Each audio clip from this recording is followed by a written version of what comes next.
তো হ্যালো বন্ধুরা, আজকে আমরা এসেছি মাতার বাড়িতে অক্ষয় তৃতীয়া উপলক্ষে। তো আজকে অক্ষয় তৃতীয়া, তো তার জন্য মাতার বাড়িতে এসেছি। কেননা আজকে একটা ভালো দিন, তার জন্য এসেছি। প্রচুর মানুষ আজকে এসেছে অক্ষয় তৃতীয়া উপলক্ষে মাকে দর্শন করার জন্য। তো আমরা যে সময় এসেছি সে সময়টা মায়ের দর্শন পেয়েছি না, কেননা মায়ের মন্দিরের গেট বন্ধ ছিল। টাইম ওভার হয়ে গেছে, 1 ঘন্টার জন্য বন্ধ থাকবে, তারপর আবার মাকে দেখতে পারবো।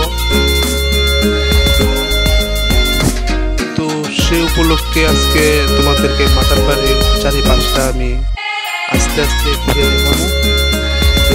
তো বেশি দেরি না করে শুরু করে নিচ্ছি।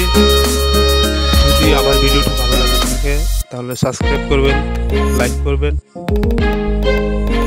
তো আস্তে আস্তে দেখবেন ভিডিওটা স্কিপ করবেন না। একটাই কথা, ভিডিওটা স্কিপ করবেন না।